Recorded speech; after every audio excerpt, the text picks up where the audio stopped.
존귀하신 예수님 이름으로 기도합니다. 아멘. 찬송가 죄에서 자유를 얻게 함은, 그리고 보혈을 지나 하나님 품으로, 두 가지 같이 부르겠습니다.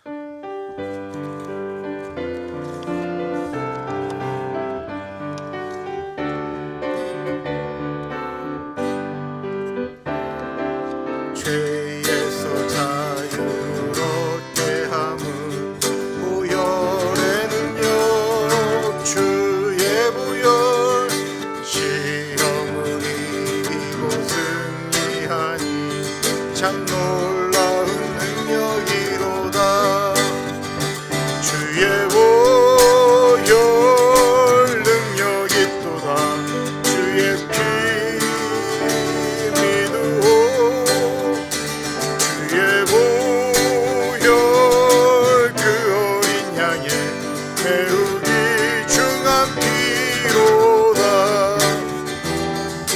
육체의 정욕을 이길 힘은 보혈의 능력, 주의 보혈.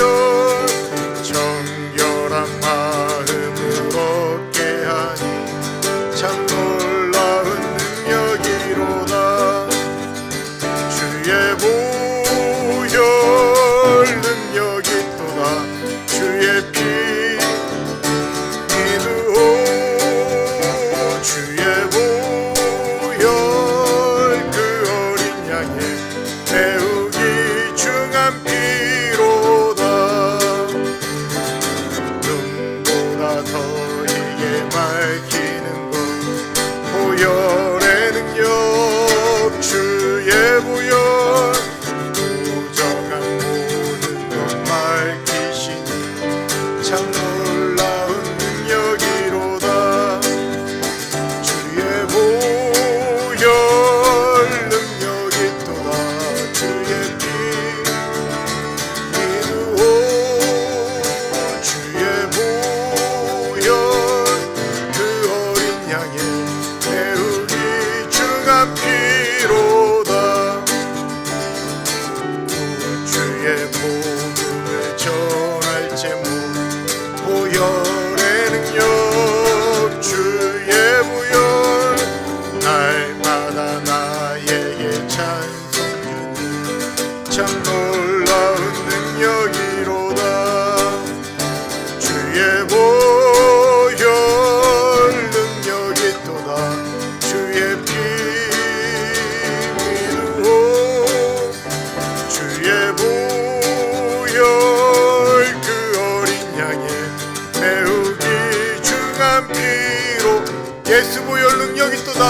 예수 보혈 능력이 또다.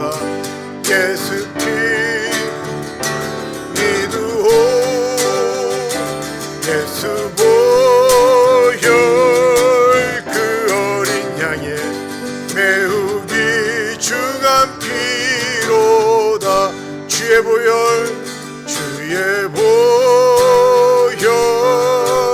능력이 또다. 그의 피 믿으오. 주의 보혈 그 어린 양의 매우 귀중한 피로다. 보혈을 지나 하나님 품으로, 보혈을 지나 아버지 품으로, 보혈을 지나 하나님 품으로 한 걸음씩 나아가네. 보혈을 지나, 보혈을 지나 하나님 품으로, 보혈을 지나 아버지 품으로, 보혈을 지나 하나님 품으로 한 걸음씩 나아가네. 존귀한 주 보혈이 새롭게 하시네. 존귀한 주 보혈이 내 영을 새롭게 하네. 존귀한 주 보혈이 내 영을 새롭게 하시네. 존귀한 주 보혈이 내 영을 새롭게 하네. 존귀한 주 보혈이 내 영을 새롭게 하시네. 존귀한 주 보혈이 내 영을 새롭게 하네.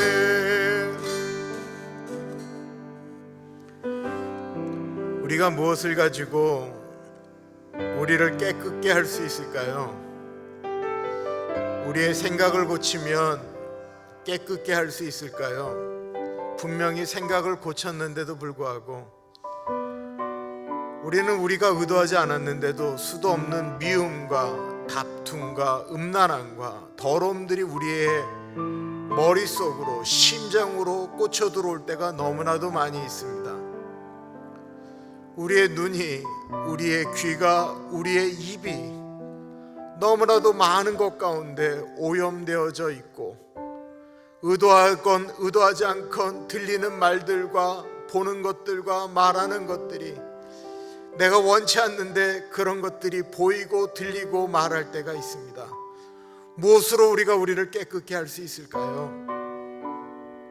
존귀하신 예수님의 보혈을 의지하면서 기도하고 나아가는 것 외에 우리가 어떠한 방법이 있겠습니까?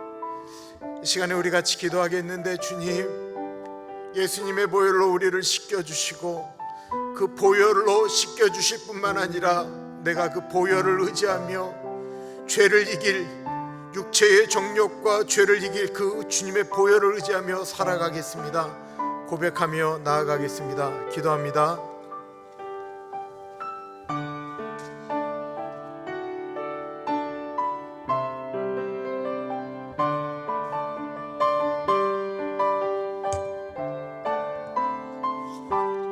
하나님 아버지,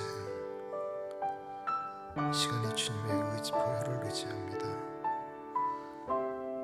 저 자신을, 우리 교우들을 이토록 주님의 보혈과 은혜로 덮어주옵소서. 하나님 같이 하여 주시기를 기도합니다.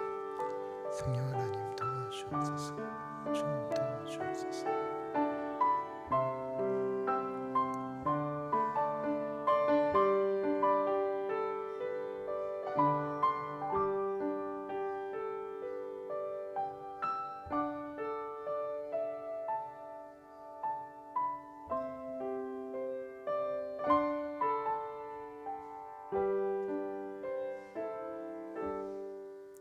참으로 존귀하신 하나님 아버지, 이 토요일에 우리 한 사람 한 사람, 아니 이 세상 어느 누구 예수님의 그 값없이 흘려주시는 보혈의 은혜가 필요 없는 사람이 어디 있겠습니까?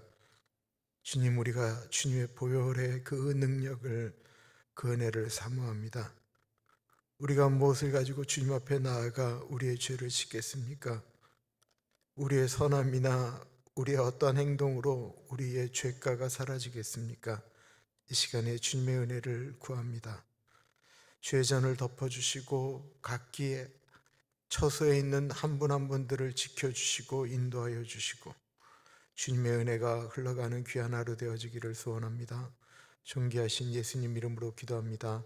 아멘. 신명기 22장 13절에서부터 29절까지입니다. 30절까지인데요. 30절은 사실은 그 내일 본문하고 연결되어지는 건데 오늘은 29절까지 읽겠습니다. 하나님의 말씀 받들어 봉독합니다.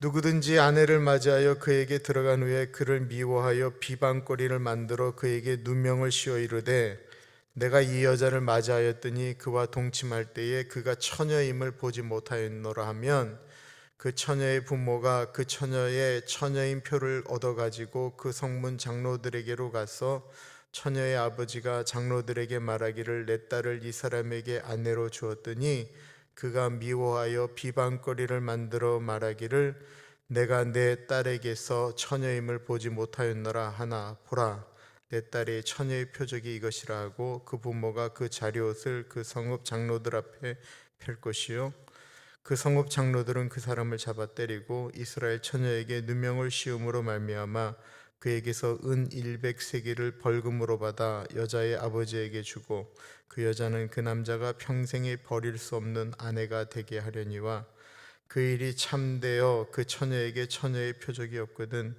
그 처녀를 그의 아버지 집 문에서 끌어내고 그 성읍 사람들이 그를 돌로 쳐 죽일지니 이는 그가 그의 아버지 집에서 창기 행동을 하여 이스라엘 중에서 악을 행하였습니다. 너와 이와 같이 하여 너희 가운데서 악을 제할지니라. 어떤 남자가 유부녀와 동침한 일이 드러나거든 그 동침한 남자와 그 여자를 둘 다 죽여 이스라엘 중에 악을 제할지니라. 처녀인 여자가 남자와 약혼한 후에 어떤 여자가 그를 성읍 중에서 만나 동침하면 너희는 그들을 둘 다 성읍 문에서 끌어내고 그들을 돌로 쳐 죽일 것이니 그 처녀는 성 안에 있으면서도 소리 지르지 아니하였으며 그 남자는 그 이웃의 아내를 욕보였습니다. 너는 이같이 하여 너희 가운데서 악을 제할지니라. 만일 남자가 어떤 약혼한 처녀를 들에서 만나서 강간하였으면 그 강간한 남자만 죽일 것이요 처녀에게는 아무것도 행하지 말 것은 처녀에게는 죽일 죄가 없습니다. 이 일은 사람이 일어나 그 이웃을 쳐 죽인 것과 같은 것이라. 남자가 처녀를 들에서 만난 까닭에 그 약혼한 처녀가 소리질러도 구원할 자가 없었습니다. 만일 남자가 약혼하지 아니한 처녀를 만나 그를 붙들고 동침하는 중에 그 두 사람이 발견되면 그 동침한 남자는 그 처녀의 아버지에게 은 50세겔을 주고 그 처녀를 아내로 삼을 것이라. 그가 그 처녀를 욕보였은즉 평생에 그를 버리지 못하리라. 오늘 법은 결혼, 순결 등에 관련된 법입니다. 설교로 말씀드리기 힘든 부분이기도 합니다만 오늘 본문을 보실 때 우리가 이해해야 될 것이 있다고 한다면 그것은 이 법을 만들어진 그 시대에 여자는 아무런 힘이 없었다라는 것입니다. 혹시 백치아나다라고 하는 그 소설 아세요? 백치아다다. 말을 못하는 여자가 어떤 남자랑 결혼했는데 이 여자의 두려움은 뭐냐면 돈이 생기면 자기를 버린다라는 것이었습니다. 그의 남편이 괜찮은 사람이라 돈을 많이 벌어서 이 아다다에게 그 돈이 우리가 이제 부자가 됐다 걱정하지 말아라. 이 아다다를 사랑하는 남자였거든요. 근데 이 백치 아다다가 그 돈을 보니까 또 자기가 버림받을까 봐 두려운 거예요. 그래서 그 바다에다가 그 돈을 다 집어 던져요. 그리고는 어떻게 됐을까요? 남편이 이 백치 아다다한테 화가 나서 발로 차서 그 백치 아다다가 바다에 빠져 죽게 됩니다. 이 소설이 나올 때가 19세기였습니다. 그 감자와 배따라기라고 하는 그 김동리의 소설이 있어요. 거기에 한 단편집이 이런 것이 있어요. 자기 남동생인데 그 형수하고 있는데 그 형수가 있는 방에 쥐가 들어온 거예요. 쥐가 들어왔으니 얼마나 놀랐겠어요. 그러니까 이 형수가 막 놀라서 이리 뛰고 저리 뛰고 하니까 도련님을 부른 거죠. 도련님도 보고 그 쥐를 잡겠다고 하다 보니까 막 정신이 없어진 거예요. 근데 그걸 형이 보니까 마치 이 동생하고 자기 아내가 무슨 불륜을 저지른 것 같은 거예요. 그러고 나서 일어나는 일들, 이게 19세기의 일이었어요. 그때만 해도 여자가 전혀 보호를 못 받던 것이 지금으로부터 100년 전인데 이 신명기가 쓰여졌던 것은 지금으로부터 3500년 전 얘기입니다. 그러니까 우리가 생각하는 여자의 여성 인권이라든지 이런 것이 전혀 없었던 시대에 이 기가 막힌 법이 만들어졌다라고 생각하시면서 오늘을 봐야 돼요. 어, 지금으로부터 3,500년 전 중국에서는 무엇이 있었냐면요, 갑골문자라는 것이 만들어졌어요. 갑골문자가 뭐냐면 이 거북이 등에다가 이렇게 글씨를 쓰는 거예요. 그걸 갑골문자라고 그래요. 그것이 만들어졌던 시대예요. 그리고 우리 대한민국은 당군 신화가 있었던 때입니다. 그 당시 여성이라고 하는 것은 오늘날처럼 경제적인 힘이 있었던 것도 아니었고요. 여자들이 뭐 요즘처럼 막 뛰기를 열심히 해갖고 뭐 남자들처럼 몸이 비슷하게 세진 것도 아니었고요. 여자들은 뛰는 것마저도 용서가 안 됐기 때문에 다 다섯곳이 있었던 것이 여자들이 할 일이었습니다. 그런 시대에 남자가 여자가 싫다고 해서 버리면 어디다 하소연할 방법도 없었다라는 것입니다. 우리 어머니 때는 더 잘 이해하는 건데 요즘 애들이 보면 발끈하는 이야기들이죠. 왜 그렇게 우리들의 어머니들이 남자 낳기를 원했을까요? 여자를 낳게 되면 이 여자를 보호해야 될 방법이 별로 없기 때문에 그랬습니다. 여자를 낳으면 무슨 재산에 대한 개념 이런 거 다 떠나서 여식을 낳으면 그 여자의 인생이라는 것이 너무나도 힘들었기 때문에 그렇습니다. 제가 어릴 때 그 모파상이라고 하는 서양 그 작가가 쓴 여자의 일생이라고 하는 책을 읽었는데 이게 중세시대 때 이야기거든요. 근데 여자의 일생이라는 건 이렇게 참 비참한 것인가? 중세시대 또 그랬다라는 거예요. 그런 생각을 하면서 오늘 본문을 보셔야 좀 이해가 되지, 이거를 오늘날로 자꾸만 이렇게 뭐 모든 것들이 다 무너진 시대 가운데 오늘 본문을 보면 이게 참 어려운 얘기예요. 자, 이제 그 시대로 우리의 시선을 바꿔볼게요. 여러분들은 지금 3,500년 전에 가나안으로 들어가서 살고 있는 사람들입니다. 이제 볼게요. 13절 보겠습니다. 누구든지 아내를 맞이하여 그에게 들어간 후에 그를 미워하여. 이 당시도 아마 연애 결혼은 불가능했겠죠. 부모님끼리 얘기를 해서 이제 결혼을 했어요. 그래서 이제 첫날 밤을 맞이했는데 남자가 그렇지 않아도 다른 여자를 품고 있었는데 그 여자가 아닌 다른 여자가 들어왔는데 이제 초야 이제 그 첫날 밤을 지내고 난 다음에 이렇게 보니까 너무 마음에 안 드는 거예요. 반대로 또 처음에는 너무 마음에 들었는데 이 남자가 워낙 그 남봉꾼이었어요. 이 여자를 버려야 되겠는데 버려야 또 새 장가를 가겠는데 버릴 방법이 없는 거예요.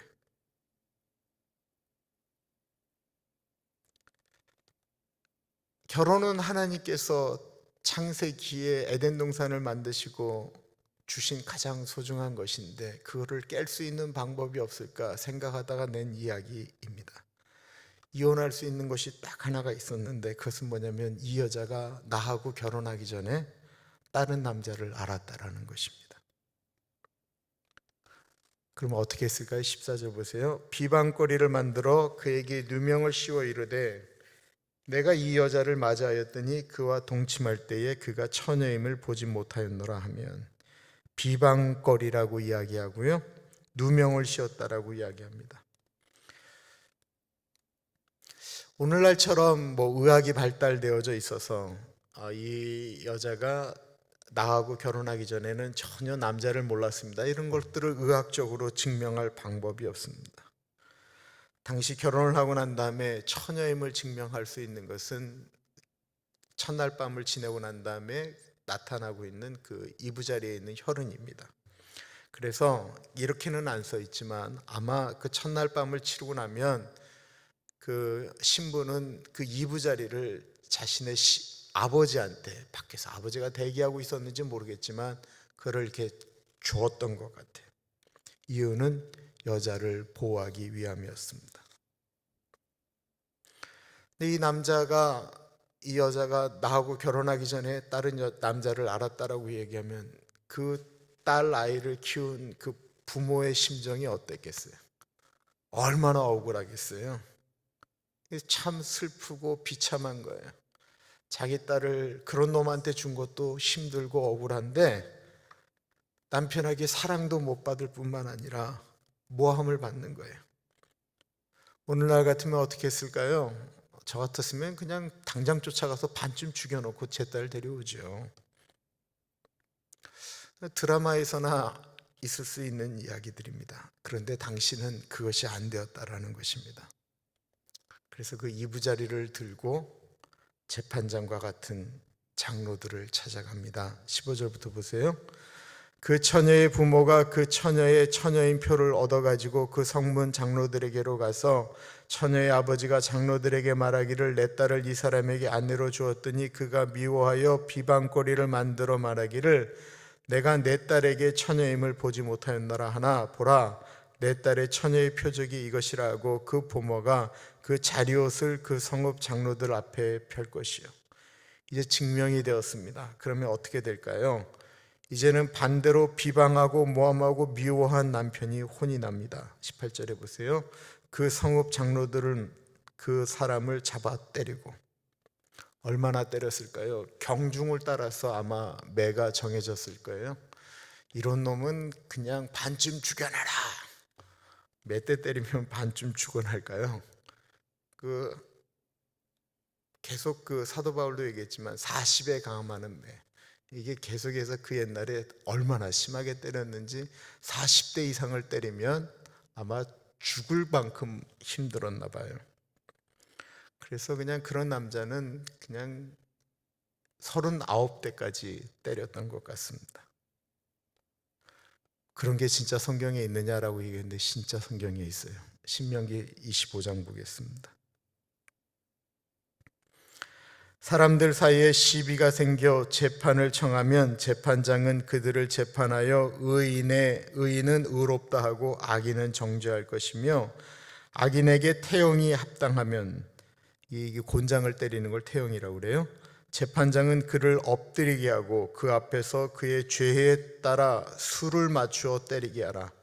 40까지는 때리려니와 그것을 넘기지는 못할지니 만일 그것을 넘겨 매를 지나치게 때리면 내가 내 형제를 경히 여기는 것이 될까 하노라. 40대까지 때렸다라는 거예요.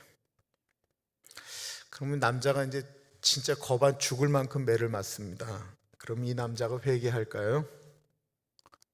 그러지 않을 것 같습니다. 그 여자 싫어서 그런 짓거리를 벌인 사람이 매를 맞을 땐 잘못했다고 얘기하지만 그 여자 평생 미워하면서 살지 않을까요? 그래서 그걸로 끝나지 않는다라는 것입니다. 이스라엘 처녀에게 누명을 씌움으로 말미암아 그에게서 은 100세기를 벌금으로 받아 여자의 아버지에게 주고 그 여자는 그 남자가 평생에 버릴 수 없는 아내가 되게 하려니와. 보통 그 결혼을 할 때 은 50세계를 줘요. 은 50세계를 주는데 거기다가 100세계를 더 주는 거예요. 150세계를 주는 거예요. 어마어마한 돈이 나가는 거예요. 그러니까 이렇게 만드는 법은 뭐예요? 그렇게 하지 말라라고 이 얘기를 한 거예요. 평생 이 여자 미워하면서 너 때문에 내가 돈도 뺏기고 이랬다라고 얘기하려고 하는 것을 이야기하는 것이 아니고 이런 일을 벌이면 이런 일이 발생하니까 제발 여자를 그런 식으로 만들지 말라라는 거예요. 여자 보호하겠다고 만든 법이라는 거예요. 제발 그렇게 하지 말라고. 제발 우리 이스라엘 공동체에서는 그런 것을 통해서 모함을 해서 여자를 버리는 일은 없어야 된다고. 아무리 미워도 그렇게 하면 안 된다고 이 법을 만들었다라는 거예요.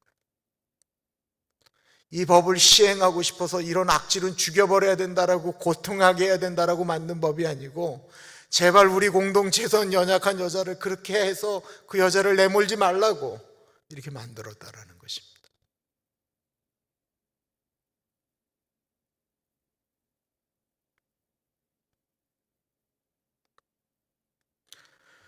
오늘날도 힘들 일이 있으면 많은 여자분들을 그 부모님들이 한국 부모님들이 요즘 그런데 그런 거 살 것 없다 데려와요. 근데 그 부모님이 그 여자를 끝까지 책임질 수 있습니까?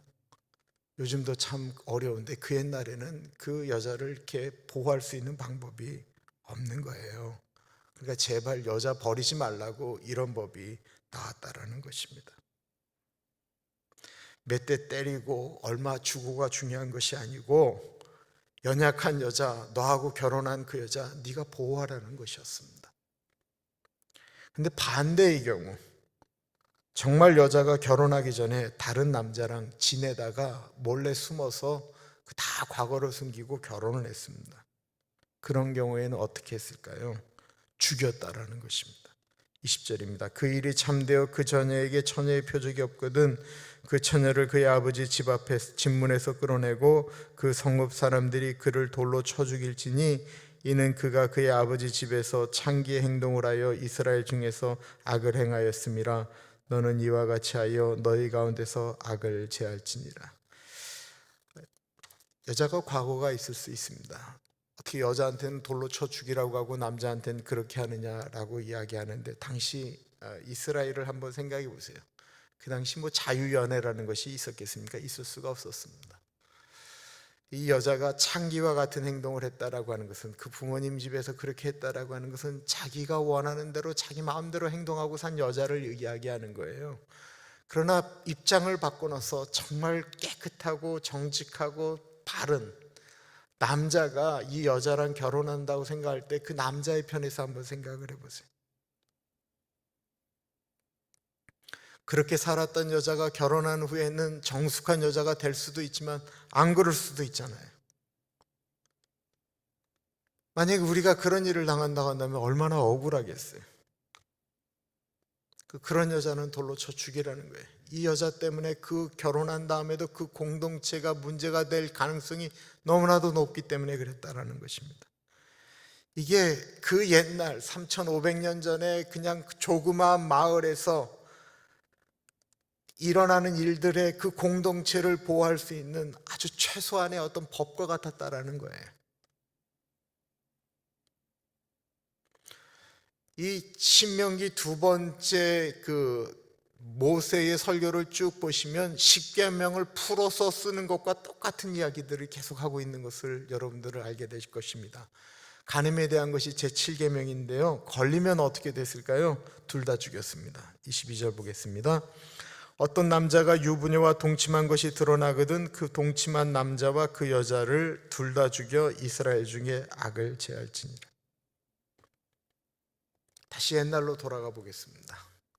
이쪽에 여자가 살아요. 이게 다 같은 동네예요. 지금 이게 그 당시 멀리 가서 움직이는 거 말이 안 되는, 우리가 옛날에 생각하는 우리 시골의 한 동네를 생각하시면 돼요. 다 그런 동네고 동네예요. 차가 없어서 멀리 간다라는 것도 쉽지 않고, 농사 짓는 사람이 말을 타고 딴 데로 가는 것도 다 불가능한 시대. 그 동네에서 태어나서 그 동네에서 죽었던 시대예요. 근데 그 동네에 있는 한 유부녀와 한 남자가 간음을 하다가 잡혔다라는 거예요. 이 온 동네가 발칵 뒤집혀지를 아니겠어요? 그 용서하면 그 같이 어떻게 얼굴 보면서 살겠어요? 그런 일들을 계속 용서하면 그 동네가, 그 마을이 어떻게 제대로 생활을 하면서 살아가겠어요? 대가를 지불해서라도 그 공동체를 살려야 됐기 때문에 둘 다 죽였다라는 것입니다. 이제 다른 것을 보겠습니다. 약혼에 관련된 것입니다. 23절이에요. 처녀인 여자가 남자와 약혼한 후에 어떤 남자가 그를 성읍 중에서 만나 동침하면 너희는 그들을 둘 다 성읍 문에서 끌어내고 그들을 돌로 쳐 죽일지니 그 처녀는 성 안에 있으면서도 소리 지르지 아니하였음이라. 그 남자는 그 이웃의 아내를 욕보였음이라. 너는 이같이 하여 너희 가운데서 악을 제할지니라. 어느 여자가 약혼을 했어요. 약혼을 했다라고 하는 것은 이미 결혼할 대상자가 정해졌다라고 하는 것을 의미하기 때문에 유부녀와 같았다라는 것입니다. 그런데 성중에서라고 하는 것은 이게 마을인 거예요. 마을에서 어떤 남자하고 이 여자가 동침을 하게 됐어요. 근데 이 여자가 만약에 그 성폭행을 당하는 거면 소리를 지르고 비명을 질러서 다른 사람이 들었을 텐데, 동네가 작으니까. 근데 이 여자가 아무 소리가 없었다라는 거예요. 그런데 그게 동침하는 것이 발견됐어요. 그렇다고 하는데 묻지도 않고 둘 다 죽였다라는 거예요. 왜냐하면 약혼도 결혼에 해당하는 약속이었기 때문에 그렇습니다. 여자가 소리를 지르지 않은 것은, 물론 우리가 생각할 때 입을 막고 그러면 어떡하느냐 뭐라고 얘기할 수 있지만, 이렇게 생각했더니 사람들이 보면 이 두 사람이 정분난 관계인지 아닌지 이렇게 알잖아요. 둘 다 죽였다라는 것입니다. 그렇다고 한다면 아무도 없는 곳에서 일어났으면 어떻게 할까요? 25절입니다. 만일 남자가 어떤 약혼한 처녀를 들에서 만나서 강간하였으면 그 강간한 남자만 죽일 것이요 처녀에게는 아무것도 행하지 말 것은 처녀에게는 죽일 죄가 없음이라. 이 일은 사람이 일어나 그 이웃을 쳐 죽인 것과 같은 것이라. 남자가 처녀를 들에서 만난 까닭에 그 약혼한 처녀가 소리질러도 구원할 자가 없었습니다. 당시 가로등에 있기를 했습니까? CCTV가 있기를 했나요? 여자아이가 그냥 이렇게 들에 꽃구경 갔다가 못된 남자 만난 경우를 이야기합니다. 이 여자가 살려달라고 아무리 소리를 질러도 이 들녘이니까 그 소리가 들리지 않는 거예요. 그러면 그 강간한 남자만 죽였다라는 것입니다. 그리고 그 여자에게는 죄를 묻지 않았습니다. 그런데 이 성폭행한 사건을 하나님이 뭐라고 말씀하셨는지가 굉장히 중요합니다. 26절에 보면 이 일은 사람이 일어나 그 이웃을 쳐 죽인 것과 같은 것이라. 여자를 성폭행한 이 일을 가리켜 이것은 사람이 이웃을 돌로 쳐 죽인 것과 똑같은 죄라는 거예요.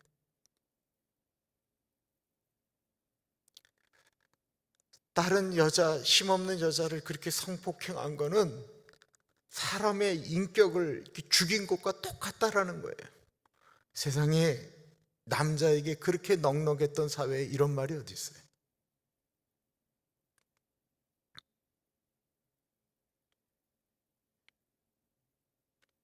하나님이 놀랍게도 사람으로 생각하지도 않는 시대에 여자를 이렇게 말씀하고 있다는 것입니다. 그런데 다음 거는 참 마음에 걸리는 얘기예요. 이게 참 어려운 얘기예요. 보세요. 28절 29절입니다. 만일 남자가 약혼하지 아니한 처녀를 만나 그를 붙잡고 동침한 후에 그 두 사람이 발견되면 그 동침한 남자는 그 처녀의 아버지에게 은 50세겔을 주고 그 처녀를 아내로 삼을 것이라. 그가 그 처녀를 욕보였은즉 평생에 그를 버리지 못하리라. 이건 둘이 좋아해서 그렇게 만난 것이 아니고 약혼하지 아니한 처녀를 만나 그를 붙들고라고 하는 것도 이것도 성폭행을 이야기하는 거예요. 그러면 그 남자가 살 길은 그 여자를 평생 데리고 사는 것입니다. 절대로 버려서는 안 되는 것입니다. 근데 이거 끔찍하지 않아요? 아니 자기를 성폭행한 남자하고 평생을 살아야 된다라고 생각하면 이거 얼마나 힘들고 어려운 얘기겠어요. 이거 오늘날로 생각하면 너무나도 어려운 얘기 아니겠느냐라는 것입니다. 그러나 당시로서는 이 오늘날로 생각하면 해석할 방법이 없어요. 그 옛날 여자들 함부로 죽이고 뭐 애들 사람으로 생각하던 시대에 이렇게 정도까지 만드는 법이 사람을 보호할 수 있는 유일한 법처럼 느껴졌던 시대라는 것입니다. 그 여자를 보호할 수 있는 최선의 방법이었어요. 너 돌로 지금 맞아 죽일래? 아니면 이 여자 데리고 평생 살래?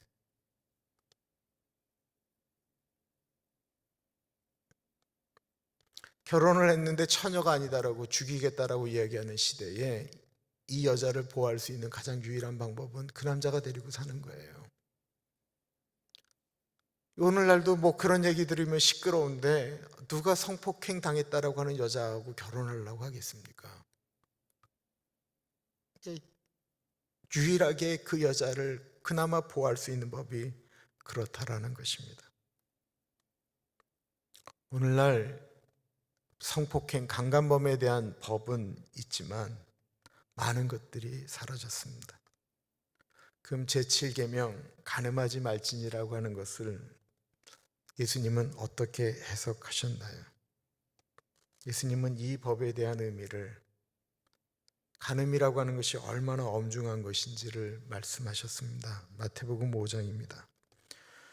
또 간음하지 말라 하였다라는 것을 너희가 들었으나 나는 너희에게 이르노니 음욕을 품고 여자를 보는 자마다 마음에 이미 간음하였느니라. 여기서 우리가 참 갈등을 하게 돼요. 우리가 그냥 생각이 이렇게 들어올 수 있는데 이게 그걸 그냥 다 간음이라고 말씀하실 수 있느냐라는 것입니다.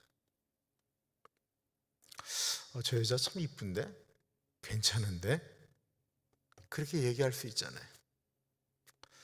제가 우리 집사람하고 결혼한다면 이쁜 여자가 지나가도 제가 눈도 안 돌릴 줄 알았거든요.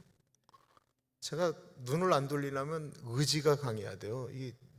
분명히 내 목은 안 돌아가는데 눈동자가 돌아가는 거예요. 내가 굉장히 고통했어요. 어찌 내가 이럴 수 있는가, 그 이쁜 여자하고 결혼을 했음에도 라고 생각했는데, 그 자연스러운 거예요. 남자가 여자를 보는 것은 자연스러운 거예요. 여자가 남자를 보는 것은 자연스러운 거예요. 여기서 해석이 좀 필요해요. 이 음욕을 품고라고 하는 단어를 좀 볼게요. 저기 볼게요. 에피테페오라고 하는 단어입니다. 에피테메오. 이거는 갈망하다라고 하는 뜻이에요. 욕망하다라는 뜻이에요. 소유하다라고 하는 뜻이에요. 이 단어가 이럴 때도 소용돼요. 내가 성령을 사모합니다라고 할 때도 에피테메오를 써요. 근데 이게 소유하다, 열망하다라고 하는 뜻이거든요. 그러니까 음욕을 열망한다라고 하는 것은 내가 남의 아내인 저 여자를 내 여자로 만고 싶다라고 하는 그 마음을 품는 것을 얘기하는 거예요. 저 여자를 내 거로 만들고 싶다라고 하는 그 마음이 내 안에 소유하고 있는 그 열망을 의미한다라는 것입니다. 그러나 실천하지는 않았습니다. 속으로만 그렇게 생각한 것입니다. 그런데 하나님은 그것을, 예수님은 그걸 간음이라고 말씀했다라는 거예요. 충분히 간음인 거잖아요. 남의 여자인데 저 여자를 내 걸로 만들고 싶다라고 하는 열망이 이 안에 있는 거예요.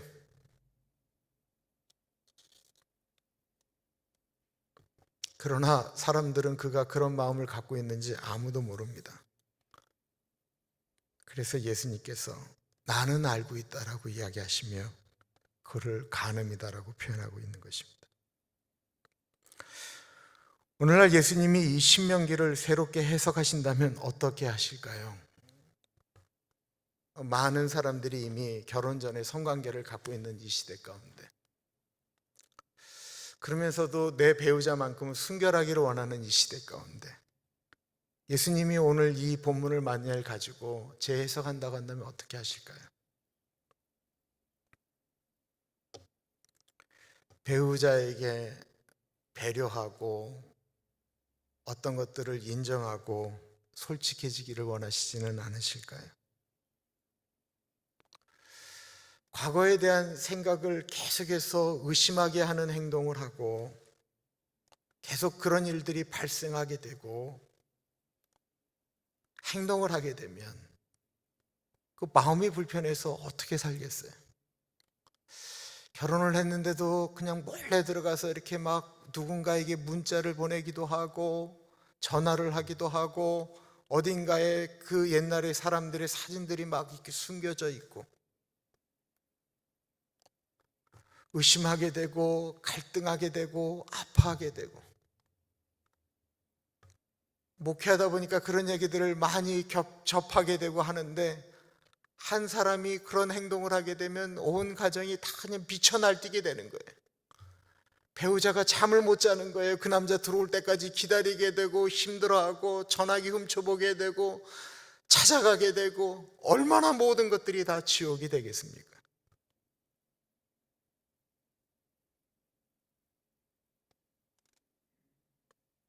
그래서 주님께서 이렇게 결혼하게 하시는 것, 제가 창세기 설명하면서 말씀드렸는데 둘이 한 몸이 될지니라 할 때 이 한 몸은 악교풀로 붙이는 거예요. 그와 같다라고 하는 것입니다. 그런데 결혼하기 전에 그렇다고 한다면 과거가 있었습니다. 그거를 알았습니다. 알고 결혼을 했습니다. 그럼 때때마다 그 과거를 들추며 약점 잡아서 그 사람 불편하게 만들고 그 때때마다 그 말을 꺼내야 되는 것일까요? 모든 사람들이 그렇게 행동하지 않습니다. 지금으로부터 2000년 전이면 이 법이 그대로 통용되어졌던 시대 가운데 있었던 한 남자가 있었습니다. 그분이 바로 예수님의 육신의 아버지 요셉이었습니다. 약혼했습니다. 그 그 내 여자라고 하는 뜻이라고 아까 말씀드렸잖아요. 결혼과 똑같은 거예요. 약혼을 한 약혼녀 마리아가 자신은 그 여자하고 잔 적이 없는데 임신했다라는 것입니다. 이건 무조건 돌로 쳐 죽이는 일입니다. 근데 요셉이 그것을 덮으려고 했습니다. 그 여자의 부족함과 연약함을 자기가 덮고 조용히 파혼하려고 했습니다. 예수님이 자라나면서 그런 육신의 아버지를 보고 자란 것입니다. 그 아버지를 보는 예수님의 마음이 어땠을까요? 예수님은 다 아십니까?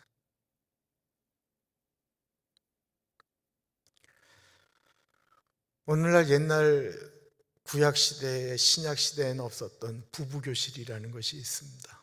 결혼교실이라는 것이 있습니다. 또 성경 공부도 하고 내적 치유도 하고 치유교실도 하고 그런 깨어진 일들 때문에 애쓰고 노력하고 또 용서하고 또 용서하고 몸부림치려고 하는 이유는 그래도 주님께서 허락하신 가정이니까 지키려고 노력하는 것 아니겠습니까?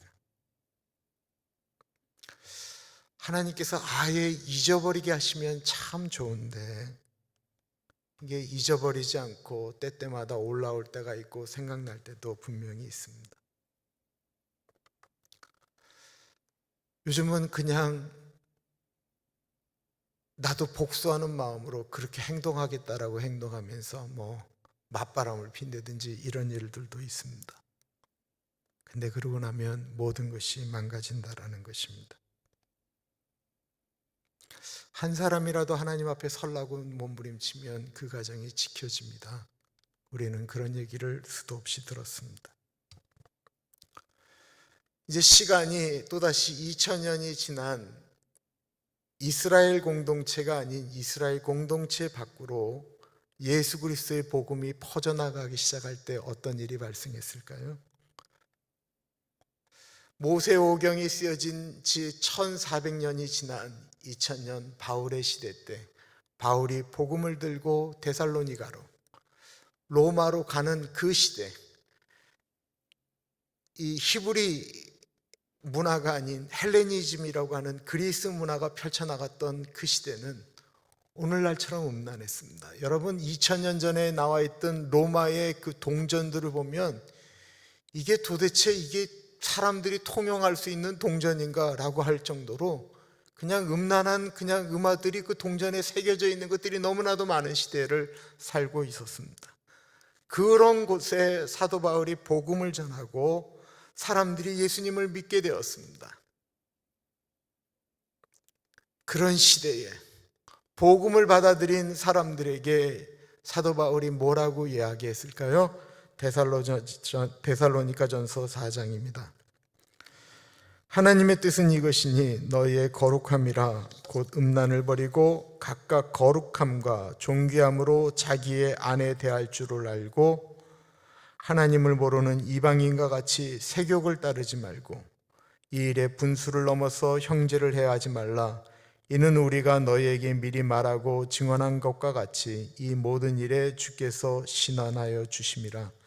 하나님이 우리를 부르심은 부정하게 하심이 아니요 거룩하게 하심이니 그러므로 저버리는 자는 사람을 저버림이 아니요 너희에게 그의 성령을 주신 하나님을 저버림이니라. 하나님의 뜻은 이것이니 너희의 거룩함이라. 음란을 버리고 각각 거룩함과 존귀함으로 자기의 아내 대할 줄을 알고 하나님을 모르는 이방인과 같이 세욕을 따르지 말라. 사도 바울의 시대나 오늘의 시대가 거반 다르지 않을 겁니다. 오늘날은 시대착오적이다 해서 대한민국에서는 2015년도에 없어진 법이 간통법입니다. 미국에는 이미 전에 없어졌고요. 유럽은 그런 말도 안 되는 법이 있냐고 라고 하면서 다 없어졌습니다. 유일하게 남아있는 것이 이슬람권 이런 곳들이고요. 사라진 법, 간음하지 말지니라는 법입니다. 간통법입니다.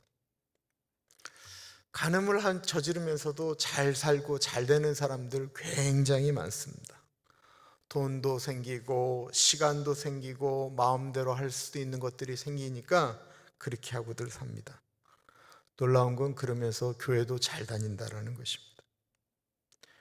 요한복음 8장에 가늠한 여인을 용서하신 예수님의 이야기가 위로도 됩니다. 그런데 보세요. 그 선택인 거예요. 이거는 세상을 자기가 원하는 대로 육신의 정욕을 따라서 살아가면서도 교회 다닐 수 있습니다. 그런데 데살로니가전서 4장 8절에 보면 그러므로 저버리는 자는 사람을 저버림이 아니요 너희에게 그의 성령을 주신 하나님을 저버립니다 라고 표현하고 있습니다. 하나님을 소유하지 않은 사람으로 살아가는데 그 사람에게 무슨 능력이 나타나겠습니까?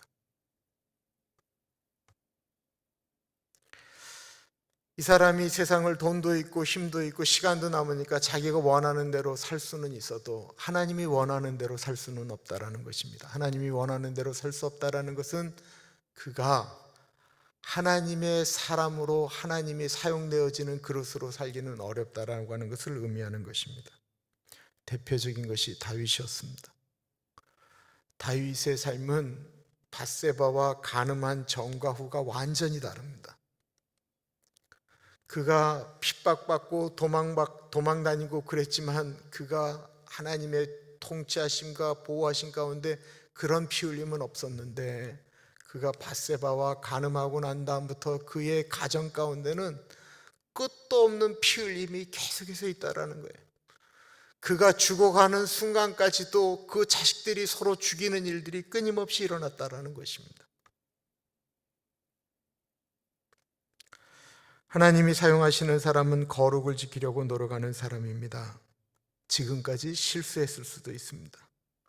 그러나 간음한 여인 앞에 다시는 가서 죄짓지 말라라고 하시는 예수님의 음성에 귀 기울여야 합니다. 간음을 금지하신 것은 오늘 법을 보면서 생각해 보세요. 이거는 그냥 우리 가정 지키라고 준 법이 아니에요. 이거는 다른 가정, 다른 이웃, 다른 사람 지키겠다라고 그 공동체를 지키겠다고 주님이 주신 법이다라는 것입니다. 이 세상 거룩하게 만들겠다라고 하나님이 주신 법입니다. 간음하지 말아야 될 것은 단순히 나를 지키는 것만을 의미하는 것이 아니고 다른 사람, 다른 가정 다 지키는 법이다라는 것입니다. 우리 삶에 혹이나 내 것이 아닌 것을 탐내려는 마음이 있다고 한다면 내려놓아야 합니다. 거룩한 삶을 살기를 원하십니까? 주님 뜻대로 살기를 원하십니까? 예수님의 보혈을 의지해야 됩니다. 육신의 정욕을 이길 힘이 예수의 보혈에게 있기 때문에 그렇습니다. 우리 같이 기도하겠습니다. 주님 나에게 그 능력 주옵소서, 그 은혜 주옵소서. 기도하겠습니다.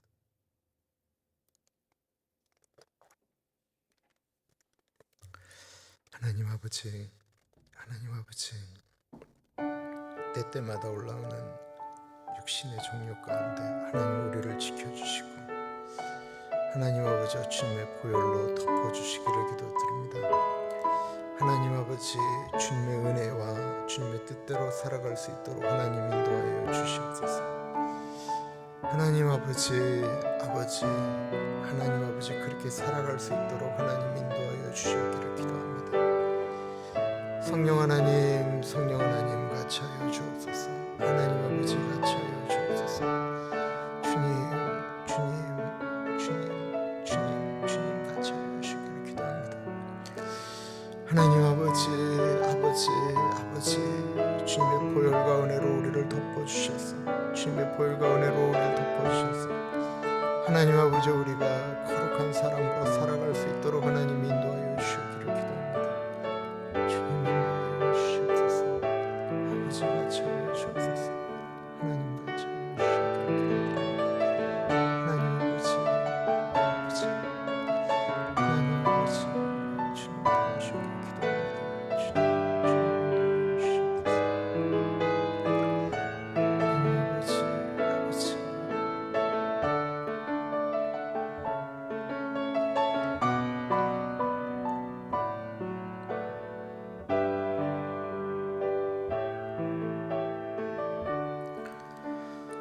교우들 위해서 기도하겠는데요. 다음 주에 전영명 집사님 암 수술 받으세요. 그래서 그 수술하실 때 하나님 같이 하시도록, 송동호 권사님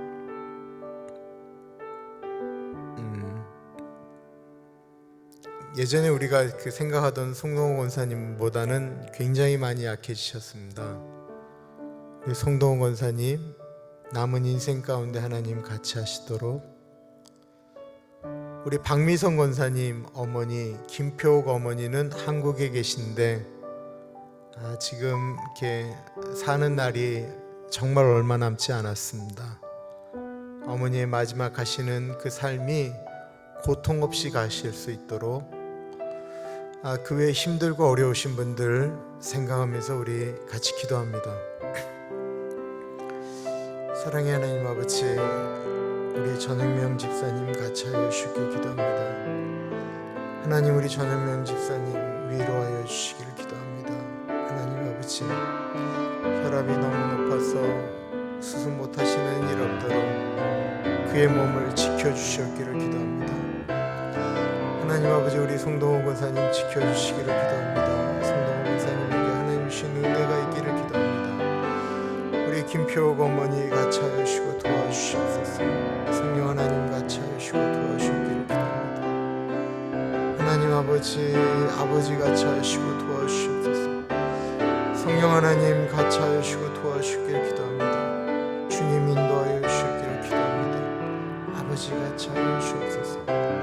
하나님 아버지, 아버지 같이 하여 주시기를 기도합니다. 성령 하나님 지켜주십시오.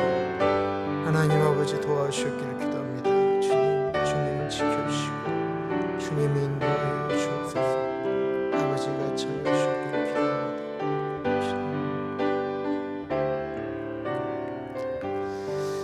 이 코로나 바이러스, 그리고 지금 이제 이것 때문에 교회가 언제 열 것인가 라고 하는 것들 때문에 지금 많은 논의가 있습니다.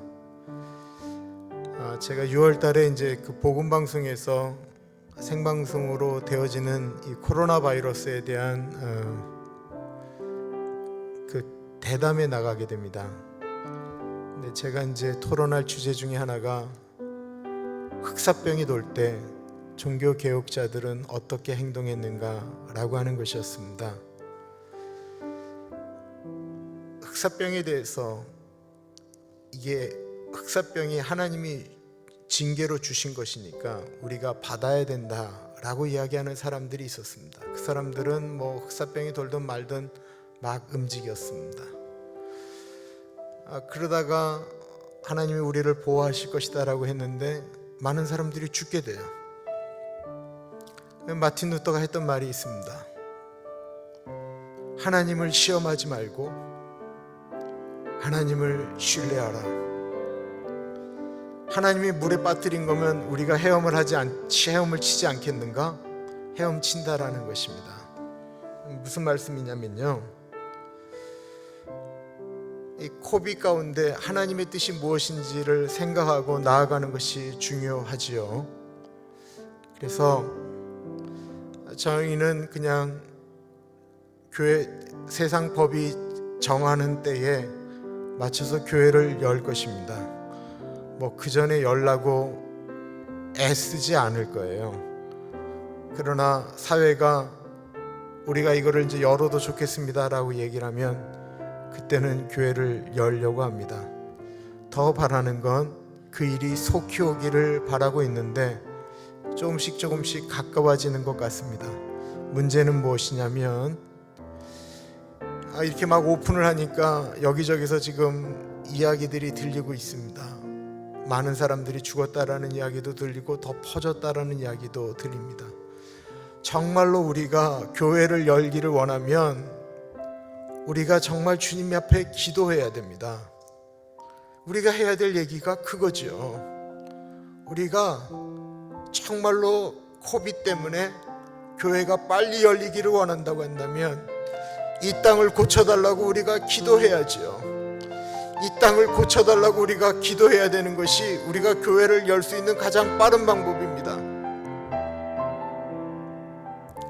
그래서 하나님 이 땅을 고쳐주십시오, 우리의 죄악을 용서하여 주십시오 라고 먼저 기도하며 나아가겠습니다. 같이 기도합니다. 하나님 아버지 기도합니다. 주님 우리가 하나님 아버지 이런 때에 교회가 빨리 열릴 수 있도록 하나님 아버지 우리가 주님 앞에 마땅히 회개해야 될 것들을 회개하며 나아갈 수 있도록 하나님 도와주시기를 기도합니다. 하나님 아버지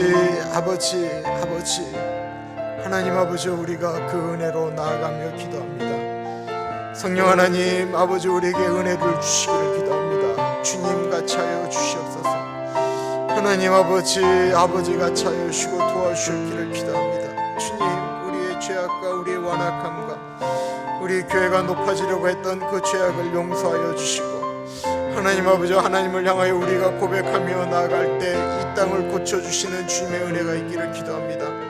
성령 하나님 같이 하여 주시옵소서. 하나님 아버지 같이 하여 주시기를 기도합니다. 주님 인도하여 주옵소서. 내일의 예배를 위해서 기도하겠습니다. 내일의 예배 가운데 하나님 주시는 은혜가 있기를 기도합니다. 주님 예배를 사모합니다. 어느 때보다도 예배를 사모합니다. 그 사모하는 마음이 변치 않게 하여 주시고 익숙한 가운데 들어왔다라고 해서 하나님 아버지 우리의 예배가 허탄하게 드려지지 않도록 내일 예배를 하나님 주장하여 달라고 같이 기도하겠습니다. 하나님 아버지 내일의 예배를 가운데 같이 하여 주시길 기도합니다. 주님 같이 하여 주시고 인도하여 주시길 기도합니다. 성령 하나님 내일 예배가 하나님 아버지 주님 앞에 드려지는 온전한 예배가 되어질 수 있도록 하나님 같이 하여 주시옵소서. 하나님께 드리는 온전한 예배가 되어질 수 있도록 하나님 같이 하여 주시고 인도하여 주시기를 기도합니다. 아버지 온라인으로 예배를 드린다 할지라도 하나님 나에게 아무도 보는 사람이 없다 할지라도 그래서 그 예배가 더 집중되어 나아갈 수 있도록 하나님 인도하여 주시옵소서. 하나님 아버지 같이 하여 주시기를 기도합니다. 주님 인도하여 주옵소서. 아버지 같이 하여 주옵소서.